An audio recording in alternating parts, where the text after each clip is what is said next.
नमस्कार विद्यार्थी मित्रांनो, आज आपण इयत्ता 7वी इतिहास व नागरिकशास्त्र या विषयाचे वाचन करणार आहे.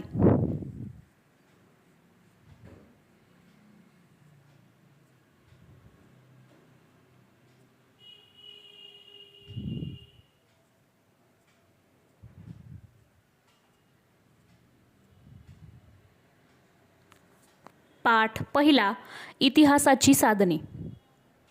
भारताच्या प्राचीन कालखंडाचा अभ्यास आपण मागील वर्षी केला आहे. यावर्षी आपण मध्ययुगीन कालखंडाचा अभ्यास करणार आहोत. भारतीय इतिहासातील मध्ययुगाचा कालावधी हा ढोबळमानाने इसवी सनाच्या 9व्या शतकापासून ते 18व्या शतकापर्यंतचा मानला जातो. या पाठात आपण मध्ययुगीन इतिहासाच्या साधनांचा अभ्यास करणार आहे.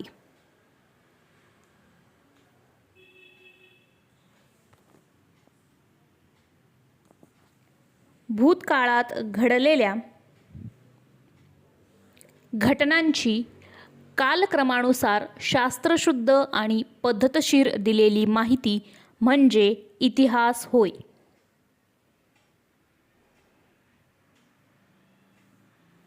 माहीत आहे का तुम्हाला, इतिहास हा शब्द इति ह आस असा तयार झालेला आहे. या शब्दाचा अर्थ असे घडले असा आहे.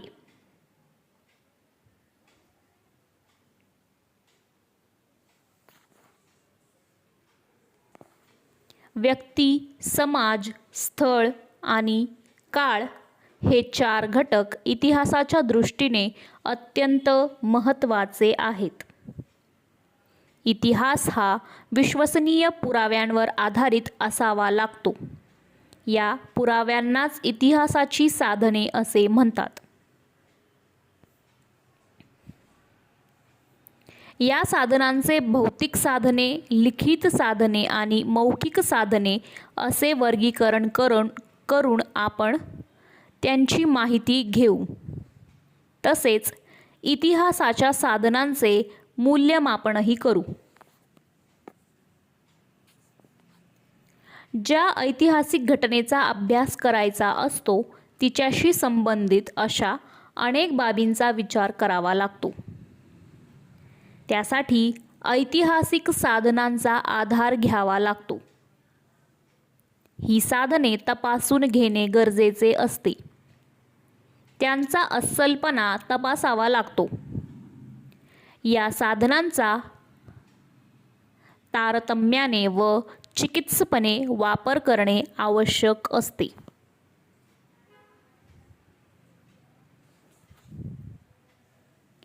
भौतिक साधने.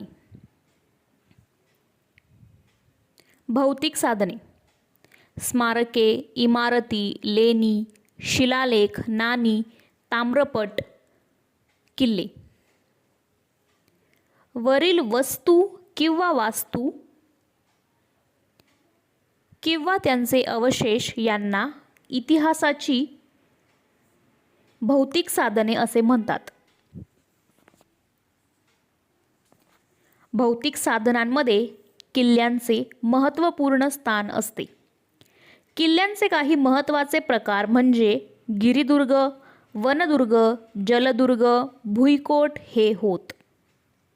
तसेच स्मारकांमध्ये समाधी, कबर, वीरगळ, तर इमारतींमध्ये राजवाडे, मंत्रिनिवास, राणीवसा, सामान्य जनतेची घरे यांचा समावेश होतो. यावरून आपल्याला त्या कालखंडाचा बोध होतो. वास्तुकलेची प्रगती समजते. त्या काळातील आर्थिक स्थिती, कलेचा दर्जा, बांधकामाची शैली, लोकांचे राहणीमान इत्यादीची माहिती मिळते. सांगा पाहू, नाणी इतिहास कसा सांगतात? जाणून घेऊया. प्राचीन काळापासून कवडी, दमडी, धेला, पै, पैसा, आना, रुपया ही नाणी प्रचलित होती. नाण्यांवरून काही म्हणी, वाक्प्रचार प्रचलित झाले आहेत.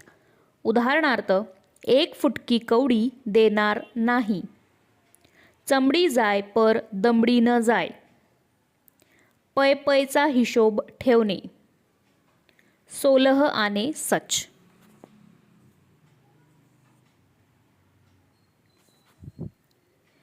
विविध राज्यकर्त्यांनी सोने, चांदी, तांबे या धातूंचा उपयोग करून तयार केलेली नाणी इतिहासाची साधने म्हणून महत्त्वाची आहेत. नाण्यांवरून राज्यकर्ते कोण होते, त्यांचा काळ, राज्यकारभार, धार्मिक संकल्पना, व्यक्तिगत तपशील इत्यादींची माहिती मिळते. तसेच आर्थिक व्यवहार आणि आर्थिक स्थिती यांची माहिती मिळते. त्या काळातील धातुशास्त्राची प्रगती समजते. सम्राट अकबरच्या नाण्यांवरील रामसीतेचे चित्र किंवा हैदर अलीच्या नाण्यांवरील शिवपार्वतीच्या प्रतिमा यावरून त्या काळातील धार्मिक समन्वयाची जाणीव होते. पेशव्यांच्या नाण्यांवर अरेबिक किंवा पर्शियन भाषेचा वापर होत असे. यावरून त्या काळातील भाषा व्यवहार समजतो.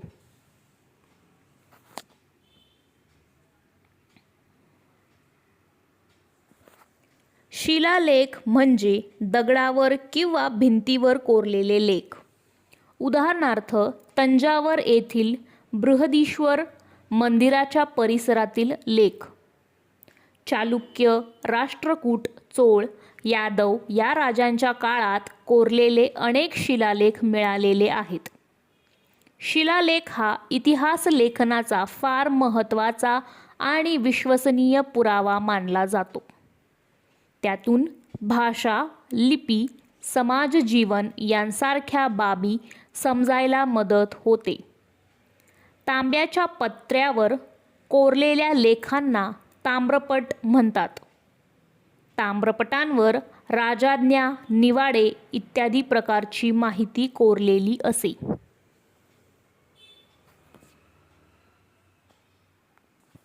माहीत आहे का तुम्हाला? चैत्य, विहार, मंदिरे, चर्च, मशिदी, अग्यारी, दर्गे, मकबरे, गुरुद्वारा, छत्री, शिल्प, विहिरी, बारवा, मिनार, गावकूस, वेशी, शस्त्रे, भांडी, दागिने, कपडे, कलाकुसरीच्या वस्तू, खेळणी, अवजारे, वाद्ये ही सर्व भौतिक साधने आहेत. लिखित साधने. त्या काळातील देवनागरी, अरेबियन, पर्शियन, मोडी आदी लिपींची वळणे, विविध भाषांची रूपे, भुर्जपत्रे, पोथ्या, ग्रंथ, फरमाने, चरित्रे, चित्रे यांच्यावरून आपल्याला मध्ययुगातील महत्त्वाच्या ऐतिहासिक घटनांची माहिती मिळते.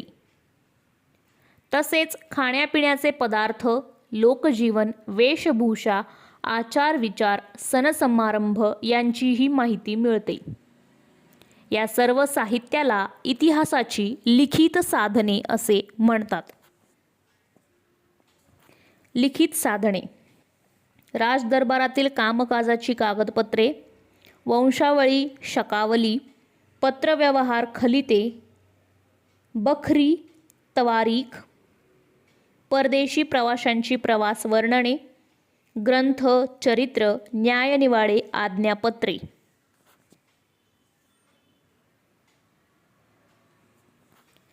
या काळात परकीय प्रवासी भारतात आले. त्यांनी आपली प्रवास वर्णने लिहिली आहेत. त्यात अल्बेरुनी, इब्न बतूता, निकोलस मनुची यांचा समावेश होतो. बाबराचे चरित्र कवी परमानंद यांनी संस्कृत भाषेत लिहिलेले श्री शिवभारत हे शिवचरित्र, तसेच विविध राज्यकर्त्यांची चरित्रे व पत्रव्यवहार यावरून आपल्याला त्यांची धोरणे, प्रशासकीय व्यवस्था, राजकीय संबंध यांची उकल करता येते. तवारीख किंवा तारीख म्हणजे घटनाक्रम.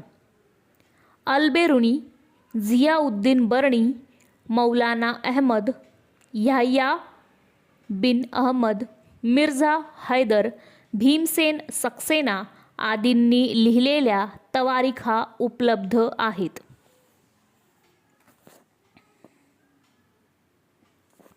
बखर हा शब्द खबर या शब्दावरून आला.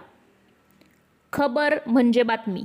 बखर हा महाराष्ट्रात निर्माण झालेला इतिहास लेखनाचा एक प्रकार आहे. बखरीतून तत्कालीन राजकीय घडामोडी, भाषा व्यवहार, सांस्कृतिक जीवन, सामाजिक परिस्थिती इत्यादी बाबी कळायला मदत होते. मराठीतील अनेक बखरी घटना घडून गेल्यानंतर अनेक वर्षांनी लिहिलेल्या असल्याने त्यात अनेकदा ऐकीव माहितीवर भर दिल्याचेही आढळते. महिकावतीची बखर, सभासद बखर, 91 कलमी बखर, चिटणीसाची बखर, भाऊसाहेबाची बखर, खर्ड्याच्या लढाईची बखर या काही बखरी होत. रॉबर्ट आम, MC स्प्रेंगल आणि ग्रँड डफ या समकालीन पाश्चात्य इतिहासकारांचे ग्रंथही महत्त्वाचे आहेत.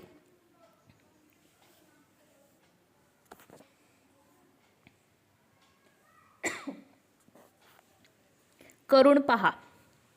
पोवाडे, आदिवासी गीत यांचा संग्रह करा. शाळेच्या सांस्कृतिक कार्यक्रमात त्यांचे सादरीकरण करा. मौखिक साधने. लोकपरंपरेत पिढ्यानपिढ्या संक्रमित होत राहिलेल्या जात्यावरील ओव्या, लोकगीते, पोवाडे, कहाण्या, दंतकथा, मिथके यातून आपल्याला लोकजीवनाचे विविध पैलू समजतात.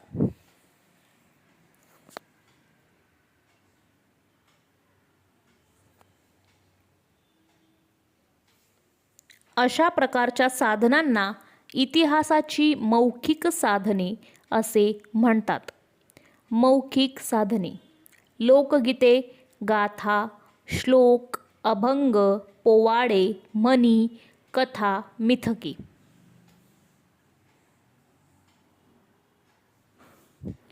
वरील तिन्ही प्रकारच्या साधनांच्या आधारे इतिहासाचे लेखन केले जाते.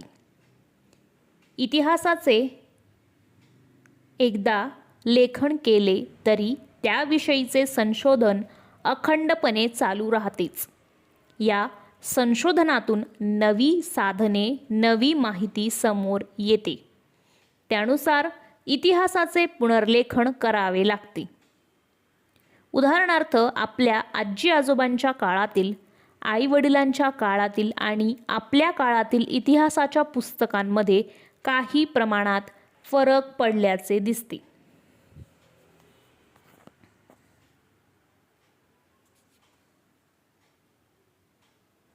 माहीत आहे का तुम्हाला तानाजीचा पोवाडा?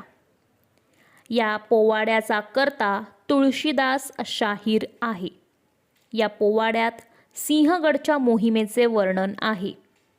पोवाड्यात तानाजी, शेलार मामा, शिवाजी महाराज, वीर माता जिजाबाई यांची सुंदर स्वभावचित्रे दिली आहेत. सदर पोवाड्यातील काही भाग येथे दिला आहे. मामा बोलाया तो लागला, 80 वर्षीचा म्हातारा, लगीन राहिले रायबाचे तो मजला सांगावी. माझ्या तानाजी सुभेदारा, जे गेले सिंहगडाला, त्याचे पाठीरे पाहिले नाही पुढारे पाहिले. ज्याने आंबारे खाईला, बाठा बुजरा लाविला, त्याचे झाडं होऊनी आंबे बांधले. किल्ला हाती नाही आला, सिंहगड किल्ल्याची वारता, काढू नको तानाजी सुभेदारा. जे गेले सिंहगडाला, ते मरून शानी गेले. तुमचा सपाटा होईल असे बोलून नको रे मामा. आम्ही सूरमर्द क्षत्री, नाही भिणार मरणाला.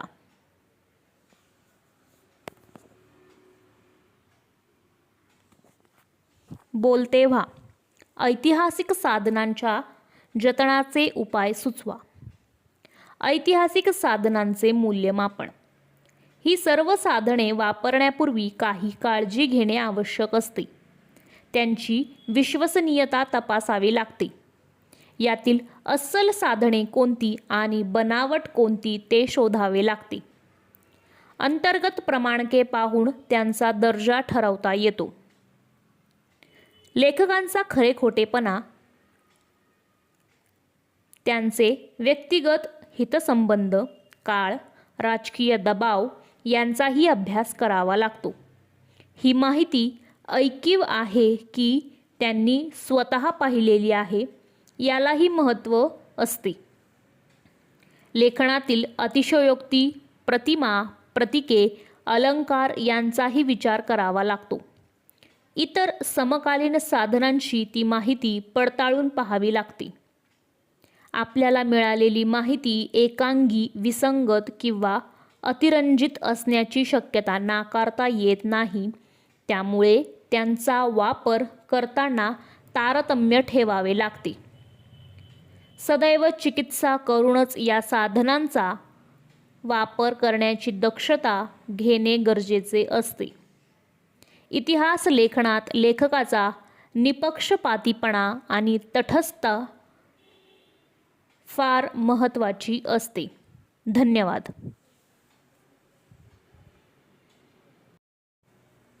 नमस्कार विद्यार्थी मित्रांनो, आज आपण इयत्ता 7वी इतिहास व नागरिकशास्त्र या विषयातील पाठ 2 शिवपूर्वकालीन भारत याचे वाचन करणार आहे. या पाठात आपण शिवपूर्व काळातील भारतातील विविध राजसत्तांचा अभ्यास करणार आहोत. या काळात भारतामध्ये विविध राजसत्ता अस्तित्वात होत्या. 8व्या शतकातील पाल हे बंगालमधील एक प्रसिद्ध राजघराणे होय.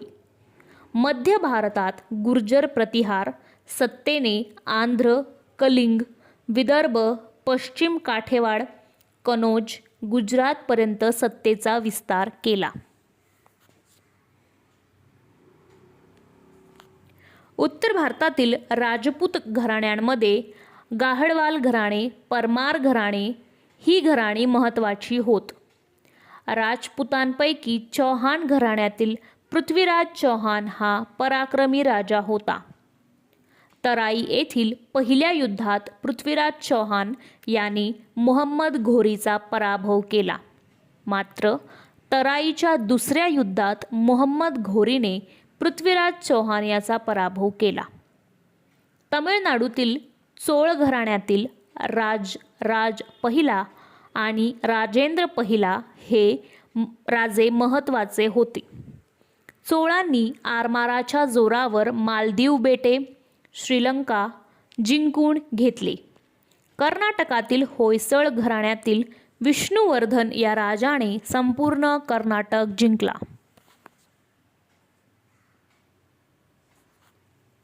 महाराष्ट्रातील राष्ट्रकूट घराण्यातील गोविंद तिसरा याच्या कारकिर्दीत राष्ट्रकूट सत्ता कनौजपासून रामेश्वरपर्यंत पसरली. पुढे कृष्ण तिसरा याने अलाहाबादपर्यंतचा प्रदेश जिंकून घेतला.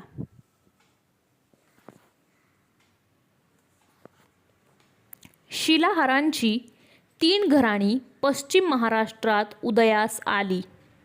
पहिले घराणे उत्तर कोकणात ठाणे व रायगड, दुसरे घराणे दक्षिण कोकणात व तिसरे घराणे कोल्हापूर, सातारा, सांगली व बेळगाव जिल्ह्यांच्या काही भागावर राज्य करत होते.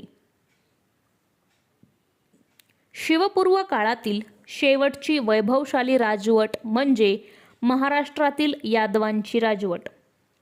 यादव घराण्यातील भिल्लम पाचवा याची राजधानी औरंगाबाद जवळील देवगिरी येथे होती. त्याने कृष्णा नदीच्या पलीकडे सत्ता विस्तार केला.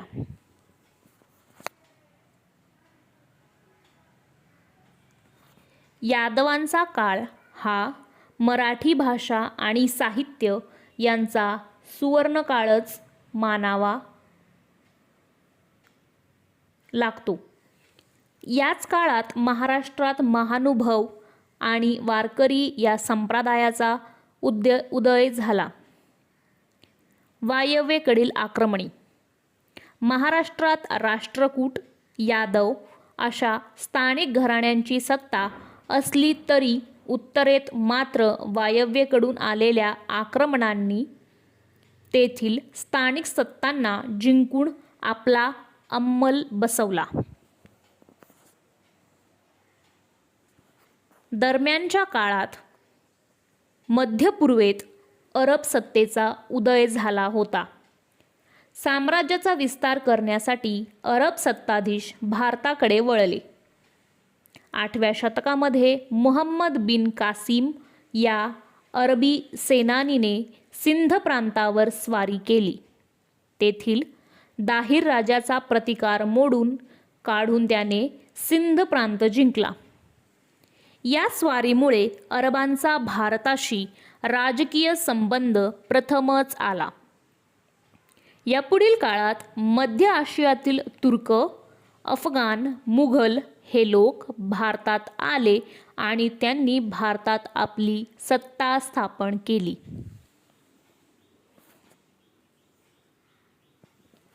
इसवी सणाच्या 11व्या शतकात भारतावर तुर्कांची आक्रमणे होऊ लागली. ते आपल्या सत्तेचा विस्तार करत भारताच्या वायव्य सरहद्दीपर्यंत आले.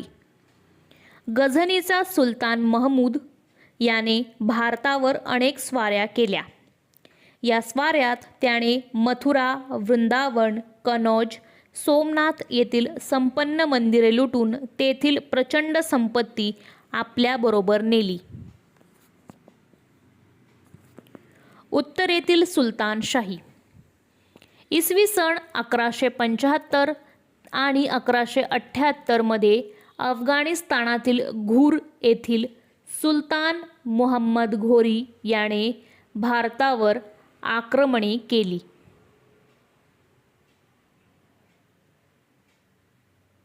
भारतातील जिंकून घेतलेल्या प्रदेशाचा कारभार पाहण्यासाठी त्याने कुतुबुद्दीन ऐबक याची नेमणूक केली. पुढे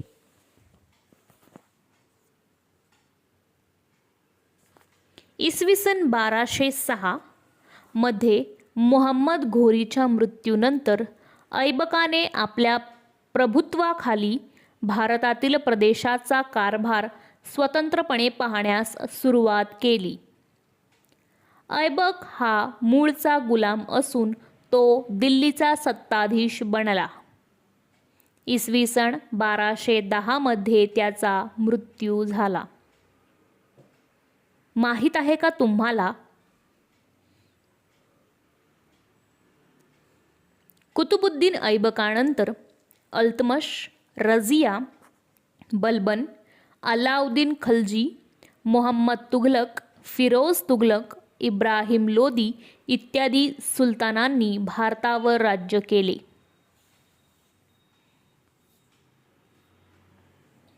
इब्राहिम लोदी हा शेवटचा सुलतान होय.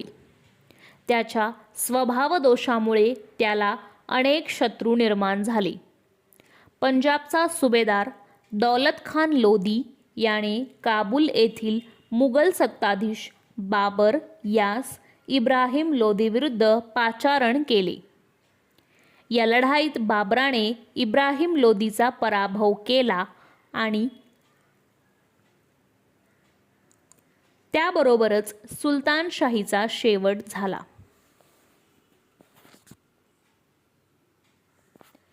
विजयनगरचे राज्य. दिल्लीचा सुलतान मुहम्मद तुघलक याच्या कारकिर्दीत दिल्लीच्या मध्यवर्ती सत्तेविरुद्ध दक्षिणेमध्ये उठाव झाले. त्यातूनच विजयनगर व बहमनी ही दोन प्रबळ राज्ये उदयास आली. हरिहर व बुक्क हे दक्षिण भारतातील दोन भाऊ दिल्लीच्या सुलतानशाहीच्या सेवेत सरदार म्हणून होते. त्यांनी मुहम्मद तुघलकाच्या काळात दक्षिणेत राजकीय अस्थिरतेचा फायदा घेऊन इसवी सन 1336 मध्ये दक्षिणेत विजयनगरचे राज्य स्थापन केले. आजच्या कर्नाटकातील हंपी या राज्याची राजधानी होती. हरिहर हा विजयनगरचा पहिला राजा होय.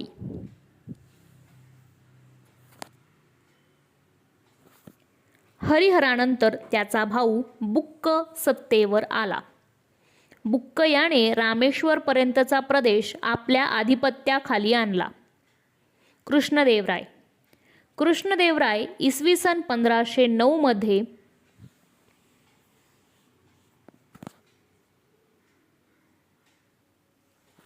विजयनगरच्या गादीवर आला. त्याने विजयवाडा आणि राजमहेंद्री हे प्रदेश जिंकून आपल्या राज्यास जोडले. बहमनी सुलतान महमूद शहा याच्या नेतृत्वाखाली एकत्रित आलेल्या सुलतानांच्या सैन्य संघाचा त्याने पराभव केला. कृष्णदेवरायाच्या कारकिर्दीत विजयनगरचे राज्य पूर्वेस कटकपासून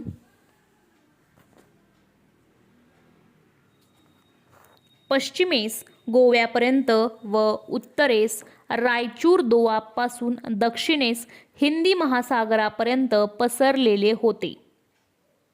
इसवी सन 1530 मध्ये त्याचा मृत्यू झाला. कृष्णदेवराय हा विद्वान होता. त्याने तेलुगू भाषेमध्ये आमुक्तमाल्यदा हा राजनीतिविषयक ग्रंथ लिहिला. त्याच्या कारकिर्दीत विजयनगरमध्ये 1000 राम मंदिरं, विठ्ठल मंदिरांचे बांधकाम झाले.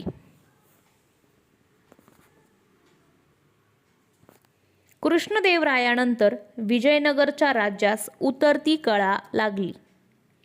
आजच्या कर्नाटक राज्यातील तालिकोट येथे एकीकडे आदिलशाही, निजामशाही, कुतुबशाही, बरीदशाही आणि दुसऱ्या बाजूला विजयनगरचा राजा रामराय यांच्यात इसवी सन 1565 मध्ये लढाई झाली.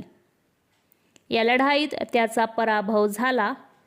यानंतर विजयनगरचे राज्य संपुष्टात आले. बहमनी राज्य.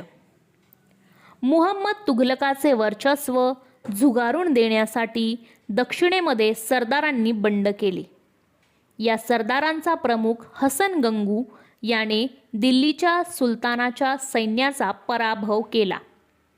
इसवी सन 1347 मध्ये नवीन राज्य अस्तित्वात आले. यास बहमनी राज्य असे म्हणतात. हसन गंगू हा बहमनी राज्याचा पहिला सुलतान झाला. त्याने कर्नाटक राज्यातील गुलबर्गा येथे आपली राजधानी स्थापन केली. महमूद गावान हा बहमनी राज्याचा मुख्य वजीर व उत्तम प्रशासक होता. त्याने बहमनी राज्यास आर्थिक सामर्थ्य प्राप्त करून दिले. सैनिकांना जहागिरी देण्याऐवजी रोख पगार देण्यास सुरुवात केली. सैन्यामध्ये शिस्त आणली. जमीन महसूल व्यवस्थेत सुधारणा केली. बिदर येथे अरबी व फारसी विद्यांच्या अभ्यासासाठी मदरसा स्थापन केली.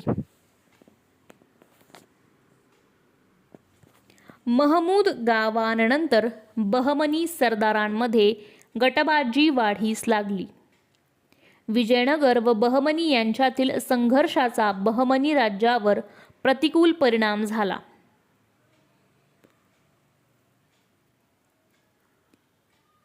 विविध प्रांतातील अधिकारी अधिक स्वतंत्र वृत्तीने वागू लागले.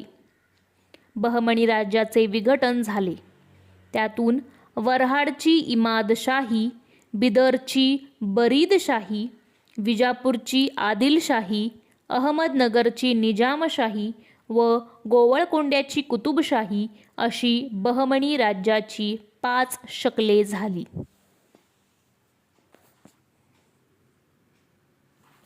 मुघल सत्ता. इसवी सन 1526 मध्ये दिल्ली येथील सुलतानशाही संपुष्टात आली. तेथे मुघल सत्तेची स्थापना झाली. बाबर हा मुघल सत्तेचा संस्थापक होय. तो मध्य आशियातील सध्याच्या उझबेकिस्तानमध्ये असलेल्या फरगाना राज्याचा राजा होय. भारतातील संपत्ती संबंधीचे वर्णन त्याने ऐकलेले होते, म्हणून त्याने भारतावरील स्वारीची आखणी केली. दिल्लीमध्ये त्यावेळी इब्राहिम लोदी हा सुलतान राज्यकारभार करत होता. सुलतानशाहीतील पंजाबच्या प्रदेशात दौलत खान लोदी हा प्रमुख अधिकारी होता.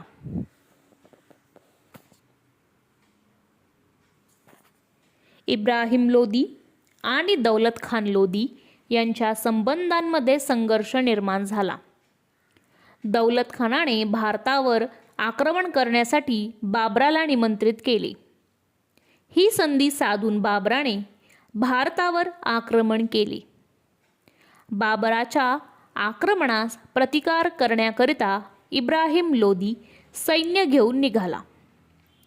21 एप्रिल 1526 या दिवशी पानिपत या ठिकाणी त्यांची बाबराबरोबर लढाई झाली. या लढाईमध्ये बाबराने भारतात प्रथमच तोफखान्याचा प्रभावी उपयोग केला. त्याने इब्राहिम लोदीच्या सैन्याचा पराभव केला. ही पानिपतची पहिली लढाई होय. या लढाईनंतर मेवाडच्या राणा संगाने राजपूत राजांना एकत्र आणले. बाबर आणि राणा संग यांच्यामध्ये खानुआ येथे लढाई झाली.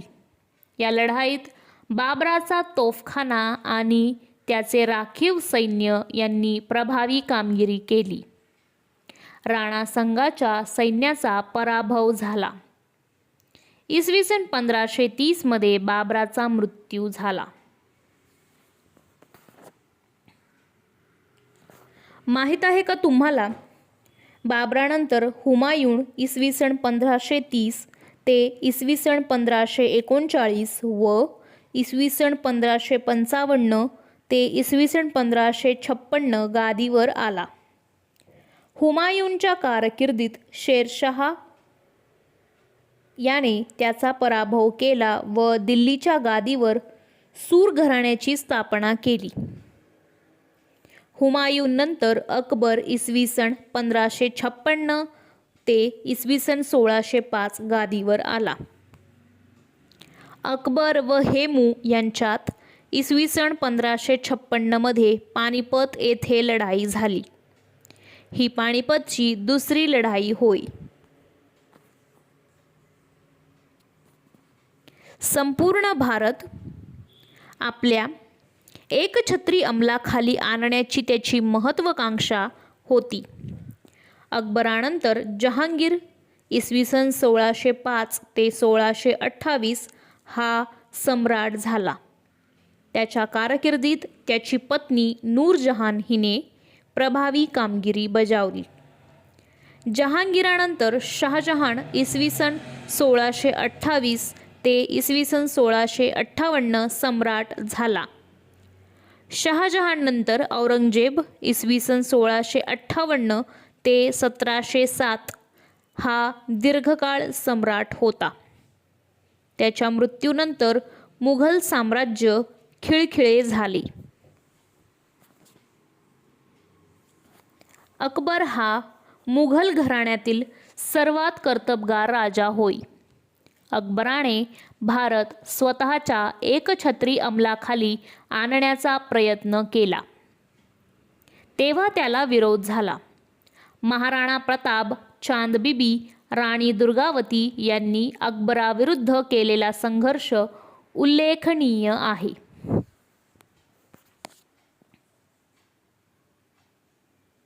महाराणा प्रताप. उदयसिंहाच्या मृत्यूनंतर महाराणा प्रताप हा मेवाडच्या गादीवर आला. मेवाडच्या अस्तित्वासाठी त्याने संघर्ष चालू ठेवला. महाराणा प्रतापने अखेरपर्यंत आपले स्वातंत्र्य टिकवण्यासाठी अकबराबरोबर संघर्ष केला. पराक्रम, धैर्य, स्वाभिमान, त्याग इत्यादी गुणांमुळे तो इतिहासात अजरामर झाला आहे.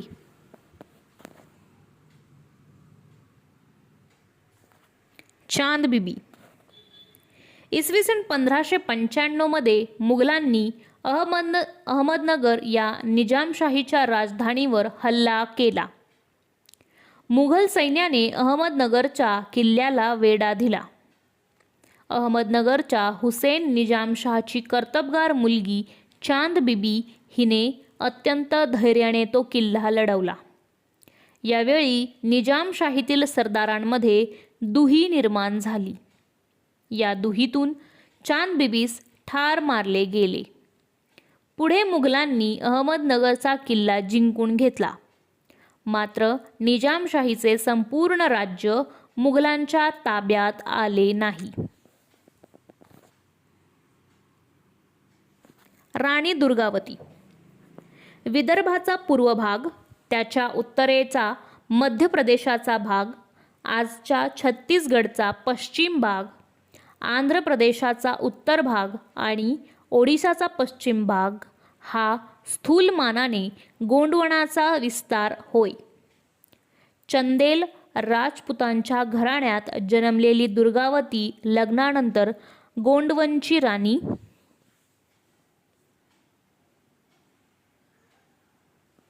झाली. तिने उत्तम रीतीने राज्यकारभार केला. मध्ययुगीन इतिहासामध्ये गोंडवनची राणी दुर्गावती हिने मुघलांविरुद्ध दिलेला लढा महत्त्वाचा आहे.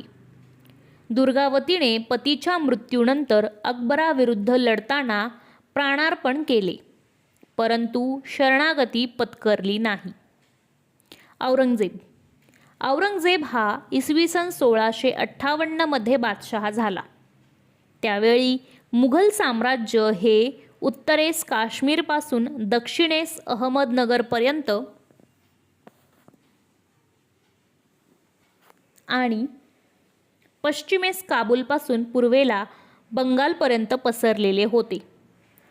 औरंगजेबाने आपल्या कारकिर्दीत पूर्वेकडील आसाम, दक्षिणेतील विजापूरची आदिलशाही व गोवळकोंड्याची कुतुबशाही नष्ट करून त्यांचे प्रदेश साम्राज्याला जोडले.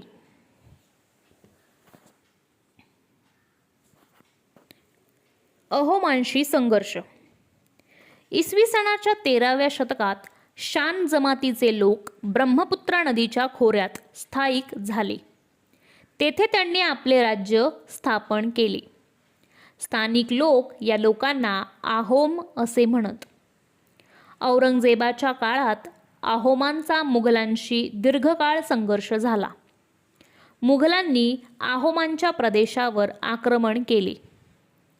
गदाधर सिंग याच्या नेतृत्वाखाली आहोम संघटित झाले.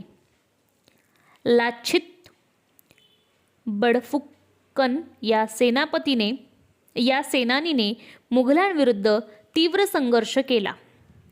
आहोमांनी मुघलांविरुद्धच्या संघर्षात गनिमी युद्धतंत्राचा अवलंब केला. मुघलांना आसाममध्ये आपली सत्ता दृढ करणे अशक्य झाले. शीखांशी संघर्ष. शीखांचे नववे गुरु तेग बहादर यांनी औरंगजेबाच्या असहिष्णू धार्मिक धोरणाविरुद्ध तीव्र नापसंती दर्शवली. औरंगजेबाने त्यांना कैद करून 1675मध्ये त्यांचा शिरच्छेद केला. त्यानंतर गुरु गोविंद सिंग हे शीखांचे गुरु झाले.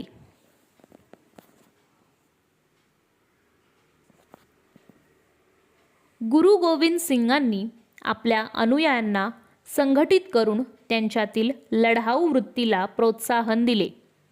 लढाऊ शीख तरुणांचे एक दल उभे केले, त्यास खालसा दल असे म्हणतात. आनंदपूर हे त्यांचे प्रमुख केंद्र होते.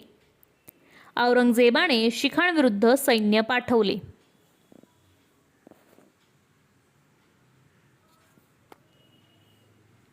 त्याच्या फौजांनी आनंदपूरवर हल्ला चढवला. त्यावेळी शीखांनी प्रखर झुंज दिली, परंतु त्यांना यश आले नाही. यानंतर गुरु गोविंद सिंग दक्षिणेत आले. इसवी सन 1708 मध्ये नांदेड मुक्कामी त्यांच्यावर हल्ला झाला. पुढे त्यातच त्यांचे निधन झाले. राजपुतांशी संघर्ष. अकबराने आपल्या सलोख्याच्या धोरणाने राजपुतांचे सहकार्य मिळवले होते. मात्र औरंगजेबाला राजपुतांचे सहकार्य मिळवता आले नाही. मारवाडचा राणा जसवंत सिंग याच्या मृत्यूनंतर त्याचे राज्य औरंगजेबाने मुघल साम्राज्यास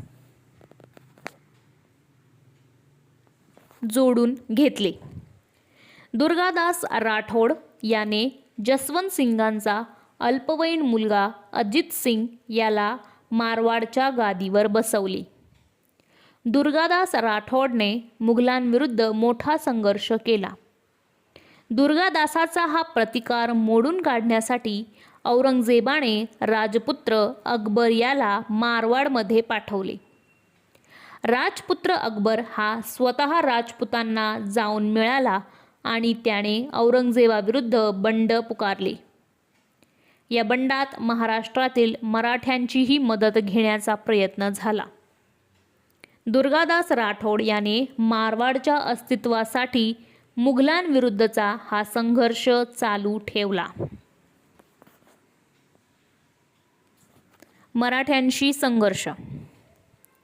महाराष्ट्रात शिवाजी महाराजांच्या नेतृत्वाखाली स्वराज्याची स्थापना झाली. त्यांना स्वराज्य स्थापन करण्याच्या या प्रयत्नामध्ये इतर शत्रूंबरोबरच मुघलांशीही संघर्ष करावा लागला. त्यांच्या मृत्यूनंतर संपूर्ण दक्षिण भारत जिंकून घेण्याच्या हेतूने औरंगजेब दख्खनमध्ये आला. परंतु मराठ्यांनी औरंगजेबाशी तीव्र संघर्ष केला. आपल्या स्वातंत्र्याचे रक्षण केले. या सर्व संघर्षाची माहिती आपण पुढे घेणार आहोत. धन्यवाद. नमस्कार विद्यार्थी मित्रांनो, आज आपण इयत्ता 7वी इतिहास नागरिकशास्त्र या विषयातील पाठ 3 धार्मिक समन्वय याचे वाचन करणार आहे. भाषा आणि धर्म यांची विविधता हे भारतीय समाजाचे एक महत्त्वाचे वैशिष्ट्य आहे. या वैशिष्ट्याची दखल घेऊन भारतीय संविधानाने सर्व धर्मसमभावाचे तत्त्व स्वीकारले आहे. मध्ययुगीन भारतातील समाज जीवनामध्येही या तत्त्वाच्या आधारे धार्मिक समन्वयाचे प्रयत्न झाले होते. या प्रयत्नांपैकी भक्ती चळवळ, शीख धर्म आणि सुफी पंथ यांचे आपल्या समाजात एक वैशिष्ट्यपूर्ण स्थान आहे. भारताच्या निरनिराळ्या प्रदेशांमध्ये या विविध विचारधारा निर्माण झाल्या. त्यांनी ईश्वर भक्तीबरोबरच धार्मिक आणि सांप्रदायिक समन्वयावर भर दिला. या संबंधीची माहिती आपण या पाठात घेणार आहोत.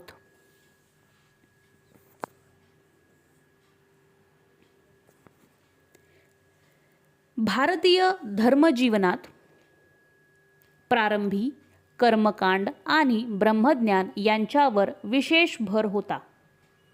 मध्ययुगात हे दोन्ही मार्ग मागे पडून भक्ती मार्गास महत्त्व आले. या मार्गात अधिकारभेदांचे फाजील महत्त्व नसल्याने धार्मिक समन्वयाला आणखी चालना मिळाली. भारतातील वेगवेगळ्या प्रांतांमध्ये स्थानिक परिस्थितीला अनुसरून भक्तिपंथांचे वेगवेगळे आविष्कार आढळून येतात. या पंथाने संस्कृत भाषेऐवजी सर्वसामान्यांच्या भाषांचा अवलंब केला. त्यामुळे अशा प्रादेशिक भाषांच्या विकासासाठी या धार्मिक चळवळींचा हातभार लागला.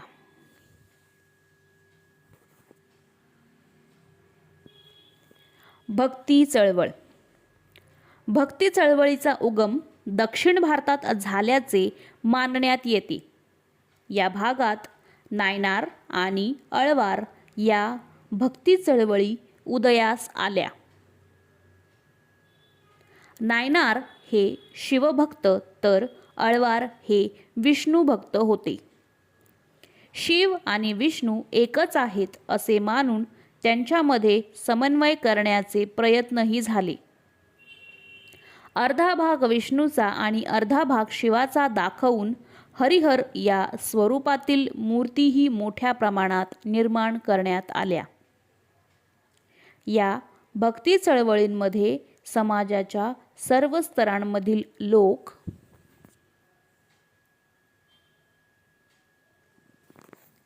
सहभागी झाले होते. ईश्वर प्रेम, माणुसकी, भूतदया, करुणा इत्यादी मूल्यांची शिकवण त्यांनी दिली. दक्षिण भारतात रामानुज आणि इतर आचार्यांनी भक्ती चळवळीचा पाया भक्कम केला. ईश्वर सर्वांसाठी आहे, ईश्वर भेदभाव करत नाही असे त्यांनी सांगितले. उत्तर भारतातही रामानुजांच्या शिकवणीचा मोठा प्रभाव पडला. उत्तर भारतात संत रामानंद यांनी भक्तीचे महत्त्व सांगितले. संत कबीर हे भक्ती चळवळीतील एक विख्यात संत होते. त्यांनी तीर्थक्षेत्रे, व्रते, मूर्तिपूजा यांना महत्त्व दिले नाही. सत्यालाच ईश्वर मानले. सर्व मानव एक आहेत अशी शिकवण दिली. जातीभेद, पंथभेद, धर्मभेद मानले नाही. त्यांना हिंदू मुस्लिमांचे ऐक्य साधायचे होते. त्यांनी हिंदू आणि मुस्लिम अशा दोन्ही धर्मांतील कट्टर लोकांना कडक शब्दात फटकारले. बंगालमध्ये चैतन्य महाप्रभू यांनी कृष्ण भक्तीचे महत्त्व सांगितले. त्यांच्या उपदेशामुळे लोक जातीची आणि पंथांची बंधने ओलांडून भक्ती चळवळीत सहभागी झाले. चैतन्य महाप्रभूंच्या प्रभावाने शंकरदेव यांनी आसाममध्ये कृष्ण भक्तीचा प्रसार केला. गुजरातमध्ये संत नरसी मेहता हे प्रसिद्ध वैष्णव संत होऊन गेले. ते निस्सीम कृष्ण भक्त होते. त्यांनी समतेचा संदेश दिला. त्यांना गुजराती भाषेचे आद्य कवी मानतात. संत मीराबाईंनी कृष्ण भक्तीचा महिमा सांगितला. त्या मेवाडच्या राजघराण्यातील होत्या. राजघराण्यातील सुखांचा त्याग करून त्या कृष्ण भक्तीत तल्लीन झाल्या. राजस्थानी व गुजराती भाषांमध्ये त्यांनी भक्तिरचना केल्या. त्यांची भक्तिगीते भक्ती, सहिष्णुता व मानवता यांचा संदेश देणारी आहेत. संत रोहिदास हे एक महान संत होते. त्यांनी समतेचा व मानवतेचा संदेश दिला. संत सेना हे एक प्रभावी संत होऊन गेले. हिंदी साहित्यातील महाकवी सूरदास यांनी सूरसागर हे काव्य लिहिले. कृष्ण भक्ती हा त्यांच्या काव्याचा विषय आहे. मुस्लिम संत रसखान यांनी लिहिलेली कृष्ण भक्तीची गीते रसाळ आहेत. संत तुलसीदासांच्या रामचरितमानस या ग्रंथात रामभक्तीचा सुंदर आविष्कार झालेला आढळतो.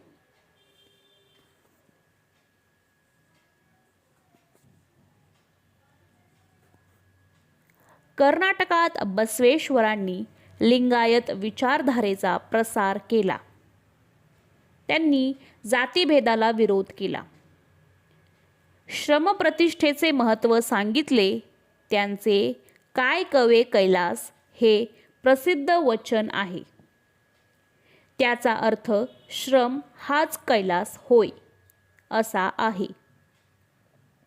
आपल्या चळवळीमध्ये स्त्रियांनाही सहभागी करून घेतले. अनुभव मंटप या सभागृहामध्ये होणाऱ्या धर्मचर्चेत सर्व जातींचे स्त्री पुरुष सहभागी झाले होते. त्यांनी आपली शिकवण कन्नड या लोकभाषेमध्ये वचन साहित्याच्या माध्यमातून दिली. त्यांच्या कार्याचा समाजावर मोठा परिणाम झाला. बसवेश्वरांच्या अनुयायांनी मराठी भाषेतही रचना केल्या आहेत. त्यापैकी मन्मथ स्वामी यांनी लिहिलेला परमरहस्य हा ग्रंथ प्रसिद्ध आहे. कर्नाटकमध्ये पंप, पुरंदरदास इत्यादी थोर संत होऊन गेले. त्यांनी कन्नड भाषेत अनेक भक्तिकवने रचली. महानुभाव पंथ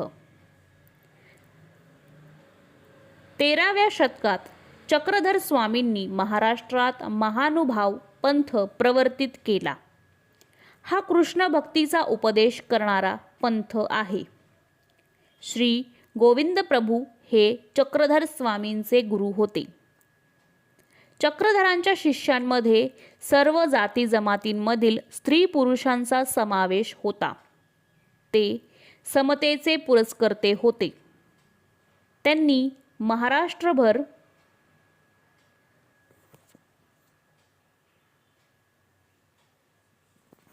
भ्रमंती करत मराठीतून उपदेश केला.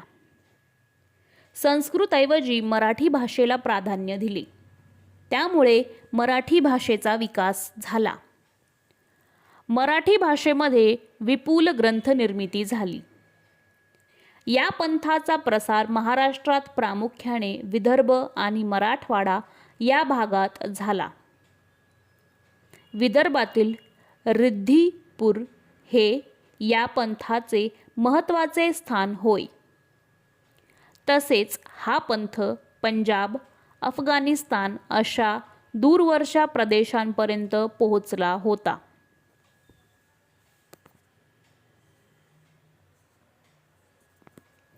माहीत आहे का तुम्हाला महानुभाव पंथाच्या अनुयायांनी केलेल्या काही प्रमुख रचना पुढील प्रमाणे.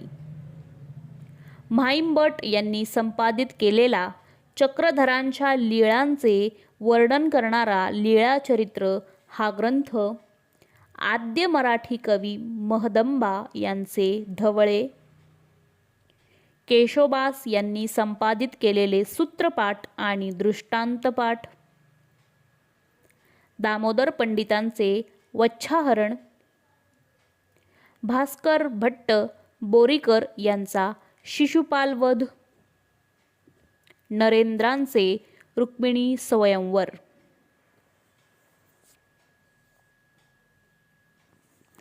माहीत आहे का तुम्हाला महाराष्ट्रात संत एकनाथांनी लिहिलेला हिंदू व मुसलमान यांच्यातील संवाद धार्मिक समन्वयाच्या दृष्टीने महत्त्वाचा आहे.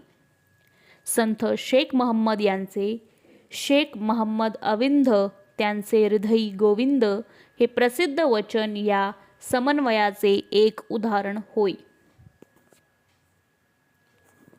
गुरु नानक. गुरु नानक हे शीख धर्माचे संस्थापक आणि पहिले गुरु होत. धार्मिक समन्वयाचा एक मोठा प्रयत्न म्हणून त्यांच्या कार्याचा उल्लेख करावा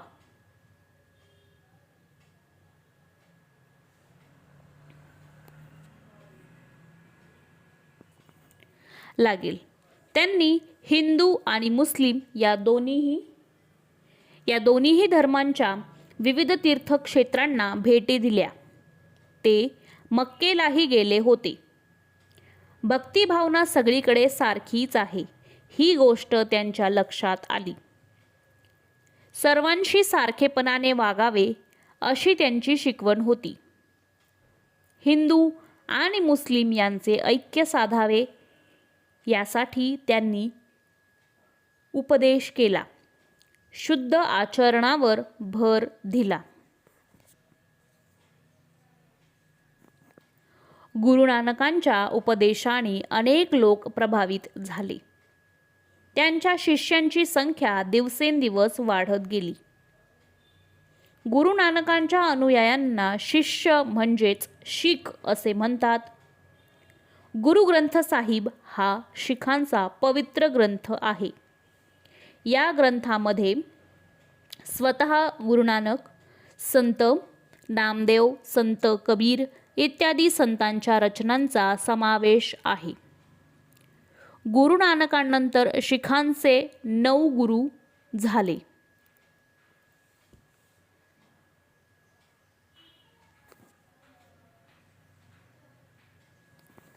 गुरु गोविंद सिंग हे शीखांचे 10वे गुरु होत. त्यांच्यानंतर सर्व शीख गुरु गोविंद सिंगांच्या आज्ञेप्रमाणे गुरु ग्रंथ साहिब या धर्मग्रंथालाच गुरु मानू लागले. सुफी पंथ. सुफी हा इस्लाममधील एक पंथ होय.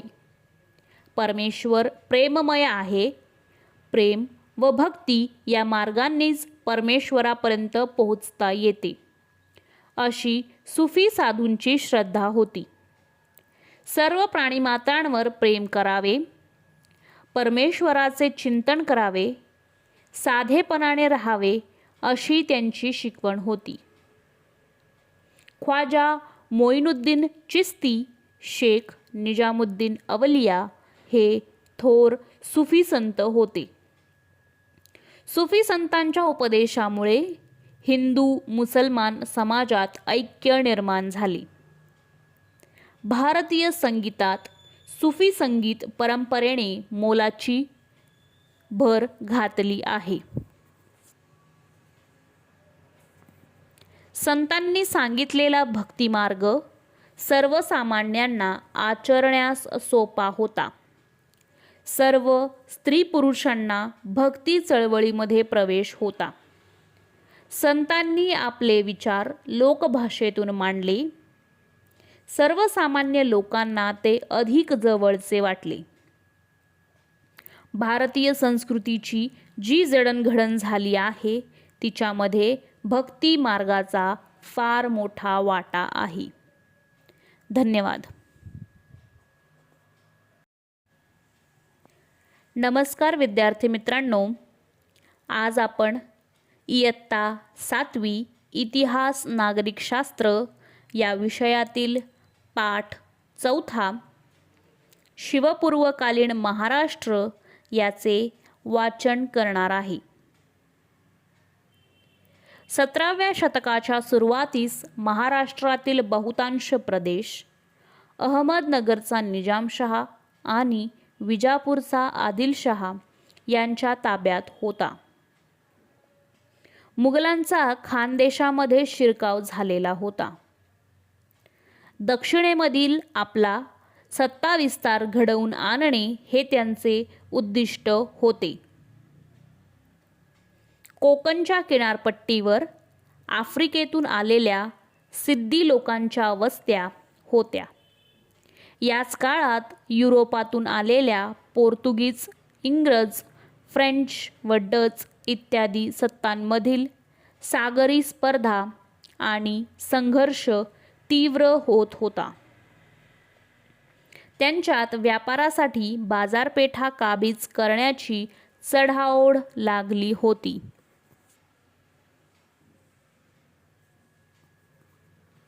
पश्चिम किनारपट्टीवरील गोव्यात आणि वसईत पोर्तुगीजांनी अगोदरच राज्य स्थापन केले होते, तर इंग्रज, डच, फ्रेंच यांनी व्यापारी कंपन्यांच्या माध्यमातून वखारींच्या रूपात चंचू प्रवेश केला होता. या सर्व सत्ता एकमेकांना आजमावत व स्वतःला सुरक्षित ठेवत, तसेच जमेल तेवढे वर्चस्व करण्याच्या बेतात होत्या. या संघर्षामुळे महाराष्ट्रात अस्थिरता व असुरक्षितता निर्माण झाली होती. युरोपातील या वेगवेगळ्या लोकांना त्यांच्या शिरस्त्राणावरून टोपकर म्हणत.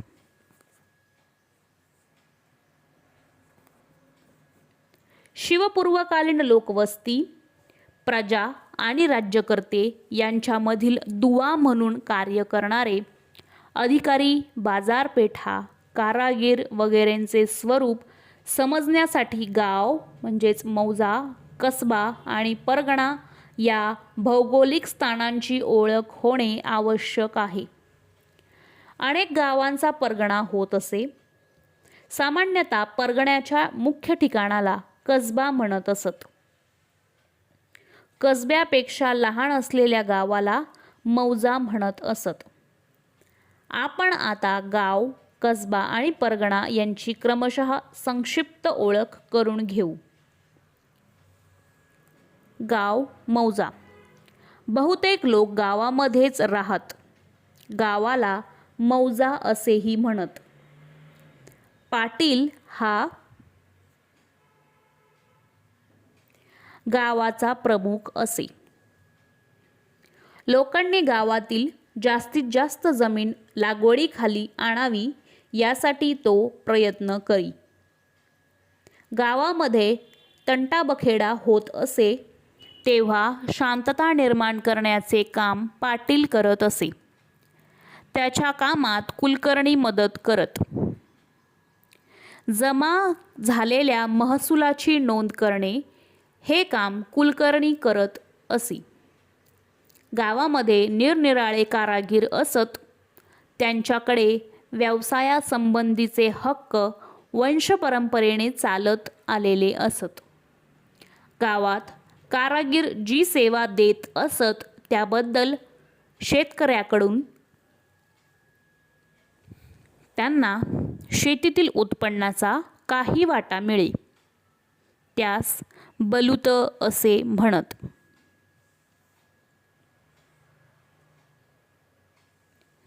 कसबा. कसबा हे एक मोठे खेडेगावच असे. सामान्यतः ते परगण्याचे मुख्य ठिकाण असे.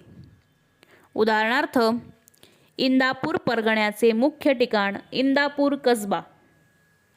वाई परगण्याचे मुख्य ठिकाण वाई कसबा. गावाप्रमाणेच कसब्यामध्ये मुख्य व्यवसाय शेतीचा असे. तेथे सुतार, लोहार इत्यादी कुशल कारागीरही असत. कसब्याला जोडूनच बाजारपेठ असे. शेटे व महाजन हे पेठेचे वतनदार कारभारी असत. प्रत्येक गावात पेठ होतीच असे नाही. मात्र गावात पेठ वसवण्याचे काम शेटे महाजनांचे असे. त्यासाठी त्यांना सरकारातून जमीन आणि गावकऱ्यांकडून काही हक्क मिळत. पेठेचे हिशोब ठेवण्याचे काम महाजन पाहत असे.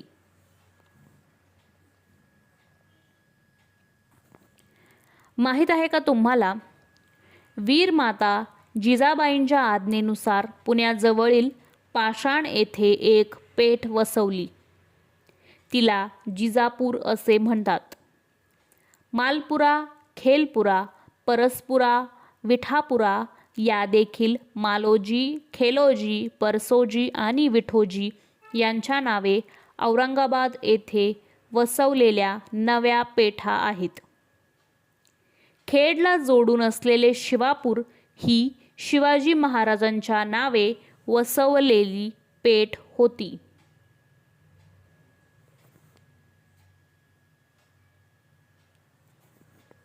जाणून घेऊया.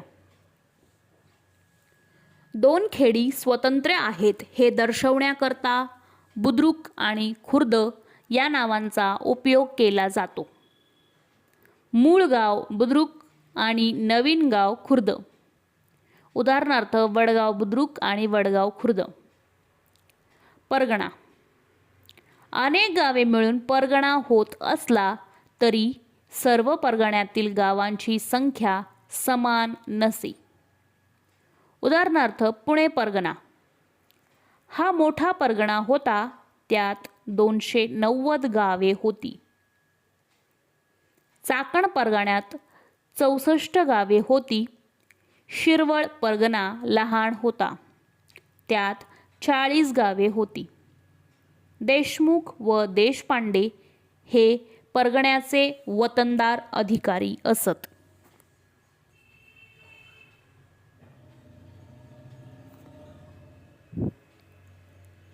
देशमुख हा परगण्यातील पाटलांचा प्रमुख असे.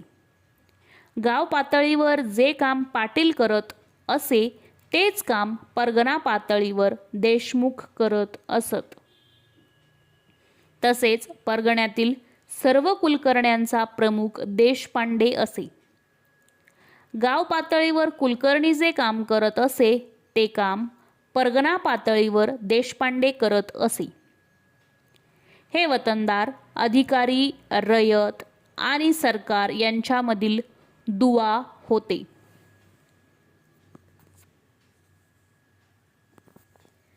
परगण्यातील गावांवरती कधी परचक्र आले किंवा दुष्काळासारखी परिस्थिती निर्माण झाली तर रयतेचे म्हणणे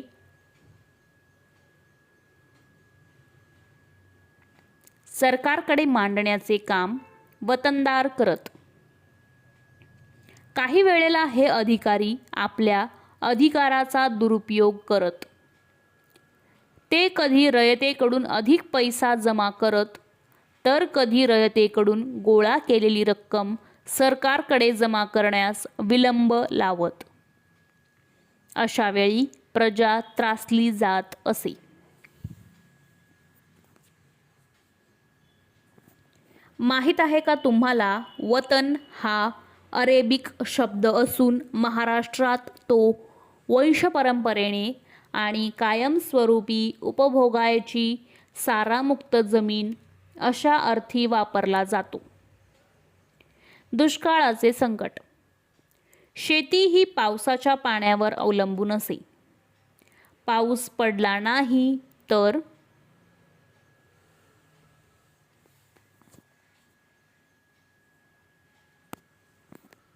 शेतात पीक येत नसे. मग अन्नधान्याचे भाव वाढत लोकांना अन्नधान्य मिळणे मुश्किल होई. जनावरांना चारा मिळत नसे. पाण्याची तीव्र टंचाई निर्माण होई. लोकांना गावात राहणे कठीण होई. लोक गाव सोडत. लोकांवर परागंदा होण्याची वेळ येई. दुष्काळ हे रयतेला सर्वात मोठे संकट वाटे.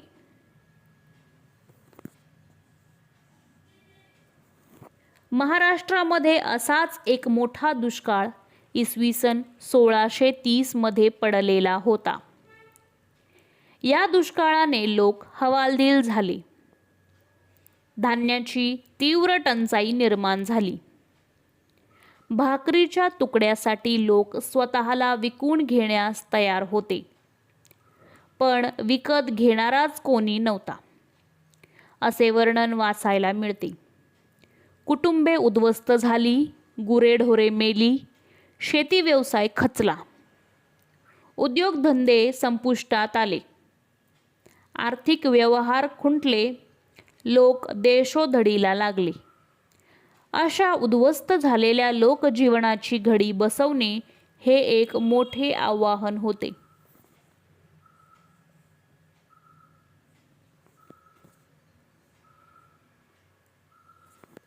वारकरी पंथाचे कार्य. अंधश्रद्धा व कर्मकांड यांचा समाजावर जबरदस्त पगडा होता. लोक दैववादाच्या आहारी गेले होते. त्यांची प्रयत्नशीलता थंडावली होती. रयतेची स्थिती फारच हलाखीची होती. अशा परिस्थितीत समाजात चैतन्य निर्माण करण्याचे प्रयत्न महाराष्ट्रातील वारकरी पंथाने केले.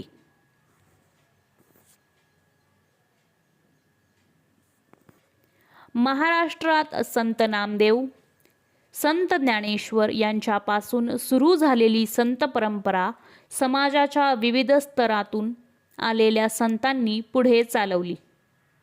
या संत परंपरेमध्ये समाजातील सर्व स्तरातील लोक होते. उदाहरणार्थ संत चोखामेळा, संत गोरोबा, संत सावता, संत नरहरी, संत सेना, संत शेख महम्मद इत्यादी.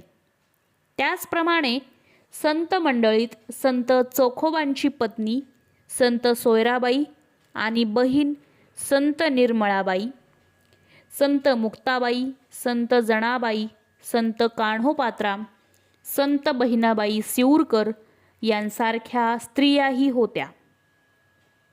या संत चळवळीचे पंढरपूर हे केंद्र होते. विठ्ठल हे त्यांचे दैवत होते. पंढरपुरात चंद्रभागेच्या काठी ही सर्व संत मंडळी आणि वारकरी भक्ती सागरात न्हाऊन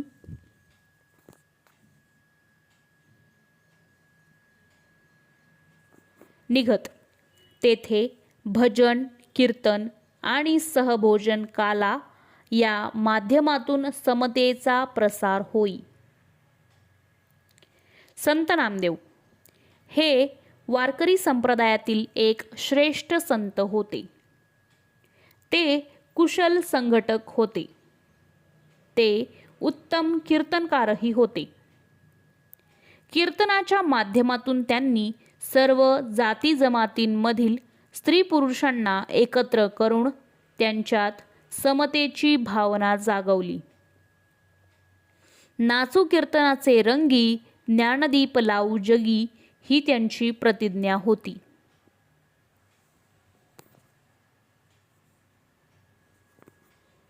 अनेक संतांवर आणि सर्वसामान्य लोकांवर त्यांच्या शिकवणुकीचा प्रभाव पडला. ते आपल्या विचारांचा प्रसार करत पंजाबपर्यंत गेले. त्यांनी लिहिलेली पदे शिखांच्या गुरुग्रंथ साहिब या ग्रंथात समाविष्ट आहेत. त्यांनी भागवत धर्माचा संदेश गावोगावी पोचवण्याचे कार्य केले. त्यांनी पंढरपूर येथे विठ्ठलाच्या महाद्वारासमोर संत चोखामेळा यांची समाधी बांधली. हे त्यांचे कार्य अविस्मरणीय आहे.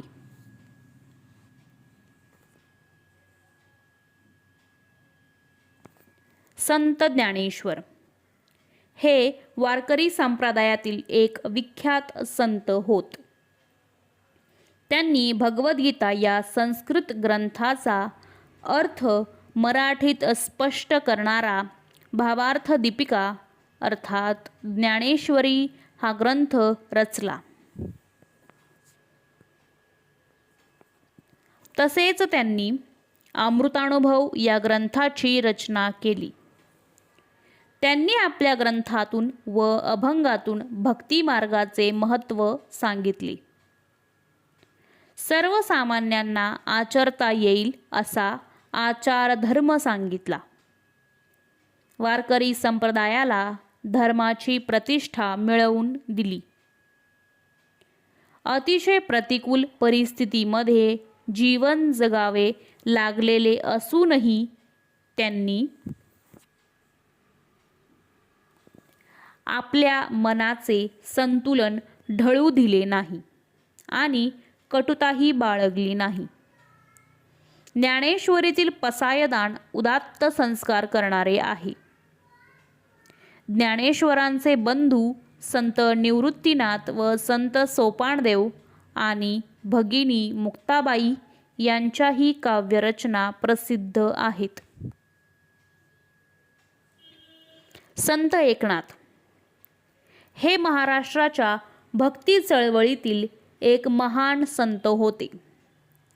त्यांचे साहित्य विपुल व विविध प्रकारचे आहेत. त्यात अभंग, गवळणी, भारुडे इत्यादींचा समावेश होतो. त्यांनी भागवत धर्माची मांडणी सोपी व सविस्तर केलेली आहे.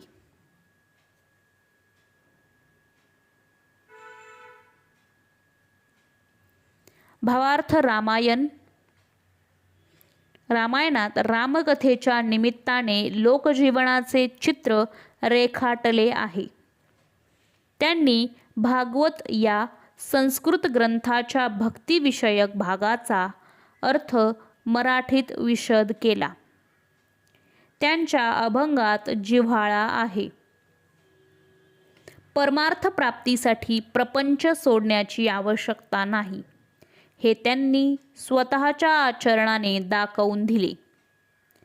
ते खऱ्या अर्थाने लोकशिक्षक होते.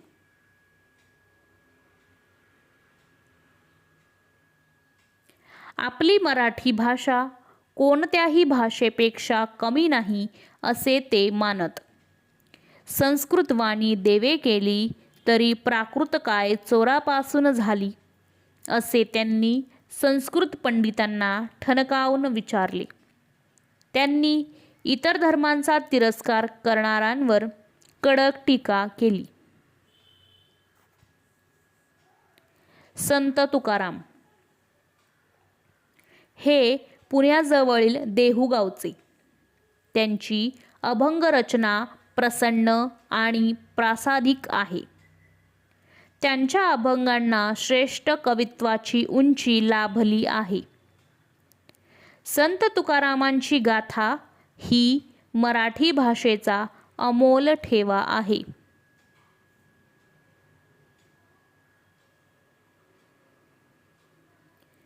जे रंजल्या गांजल्यांमध्ये देवत्व पाहण्यास सांगताना म्हणतात, जे का रंजले गांजले त्यासी म्हणे जो आपुले, तोची साधू ओळखावा देव तेथेची जाणावा. आपल्या या दृष्टिकोनामुळेच त्यांनी आपल्याकडे असलेली लोकांना दिलेल्या कर्जाची कागदपत्रे इंद्रायणी नदीच्या डोहात बुडवली आणि कित्येक कुटुंबांना कर्जमुक्त केले. त्यांनी समाजातील दांभिकतेवर व अंधश्रद्धांवर अत्यंत कडक शब्दात टीका केली. भक्तीला नीतीची जोड देण्यावर त्यांचा भर होता. जोडोनिया धन उत्तम व्यवहारे उदास विचारे वेच करी, असे त्यांच्या शिकवणुकीचे सार सांगता येईल. समाजातील काही कर्मठ लोकांनी ते करत असलेल्या लोकजागृतीला विरोध केला. त्यांना मुळात अभंग रचण्याचा अधिकारच नाही असा दावा करून त्यांनी त्यांच्या वह्या इंद्रायणी नदीच्या डोहात बुडवल्या. त्यांनी या सर्व विरोधाला धीरोदत्तपणे तोंड दिले. संत तुकारामांचे शिष्य आणि सहकारी विविध जाती जमातींचे होते. नावजी माळी, गवनर शेटवाणी, संताजी जगनाडे, शिवबा कासार, बहिणाबाई सिऊरकर, महादजी पंत कुलकर्णी ही त्यातली काही नावे. गंगाराम पंत मवाळ आणि संताजी जगनाडे यांनी संत तुकारामांचे अभंग लिहून ठेवले ही त्यांची महत्त्वाची कामगिरी होय.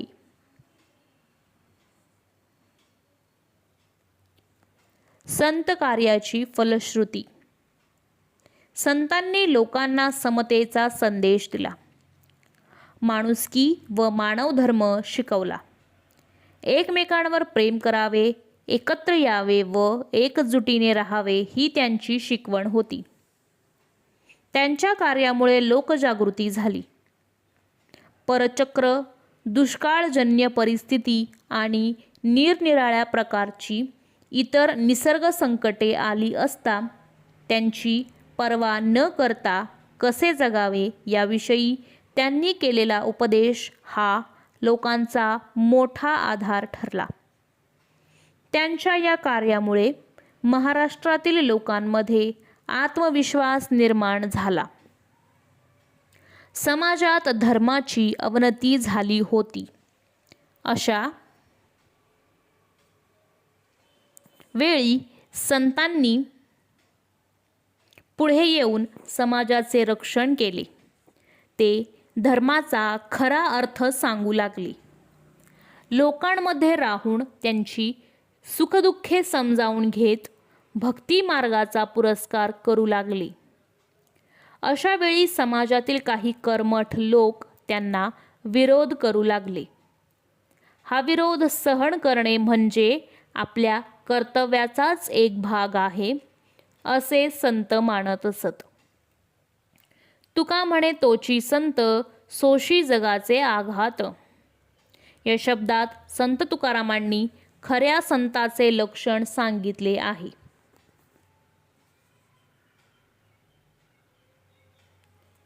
शास्त्री पंडितांच्या अवघड भाषेतील धर्माला संतांनी सर्वसामान्यांच्या भाषेत आणले. दैनंदिन व्यवहारातील भाषेत त्यांनी परमेश्वराची आळवणी केली. परमेश्वरापुढे सर्व समान आहेत अशी भूमिका घेतली. वर्ण आणि जातीचा अहंकार बाजूला सारून आपण एकमेकांना परमेश्वराची लेकरे या स्वरूपात पाहायला हवे ही शिकवण समाजाला दिली. या सर्व संतांचे वैशिष्ट्य म्हणजे भक्ती करत असताना त्यांनी आपापली कर्तव्य कर्मे सोडली नाहीत. त्यांनी आपापल्या कामात परमेश्वर पाहिला. कांदा मुळा भाजी अवघी विठाई माझी असे संत सावता महाराज म्हणाले. त्यांचे हे विधान शेतीच्या कामासंदर्भात असले तरी ते संतांच्या दैनंदिन जीवनातल्या अन्य प्रकारच्या कामांनाही लागू आहे. संत आपापले व्यवसाय सांभाळून भक्ती, उपदेश, कवित्व करत राहिले. त्यांनी समाजाच्या नैतिक जाणीवा विकसित केल्या. चला चर्चा करूया. पंढरपूरच्या वारीविषयी अधिक माहिती मिळवून पुढील मुद्द्यांविषयी चर्चा करा. वारकरी वारीला कोणत्या महिन्यात जातात? वारीचे नियोजन कसे असते? रामदास स्वामी. रामदास स्वामी मराठवाड्यातील जामगावचे. त्यांनी बलोपासनेचे महत्त्व स्पष्ट केले.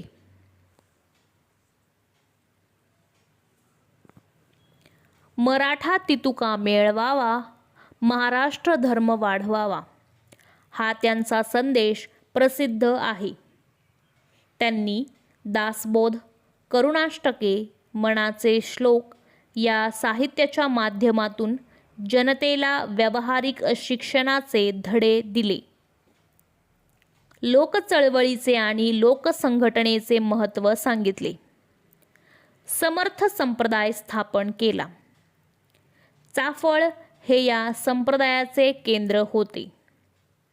रामाच्या आणि हनुमानाच्या उपासनेचा प्रसार केला. आपल्या विचारांच्या प्रसारार्थ त्यांनी भरपूर प्रवास केला. पारतंत्र्यातील स्वातंत्र्याच्या प्रेरणा. शिवपूर्वकालीन महाराष्ट्रात राजकीय, सामाजिक, सांस्कृतिक इत्यादी प्रकारची स्थिती ही सामान्यतः अशी होती. या काळात महाराष्ट्र आदिलशाही वगैरे सत्तांच्या नियंत्रणाखाली होता. त्यामुळे तो स्वतंत्र नव्हता. असे असले तरी काही व्यक्ती आणि विचारधारा स्वातंत्र्याची स्वप्ने पाहत होत्या. अशा घटकांमध्ये स्वराज्य संकल्पक मानल्या जाणाऱ्या शहाजी राजांचे स्थान अग्रभागी होते. धन्यवाद.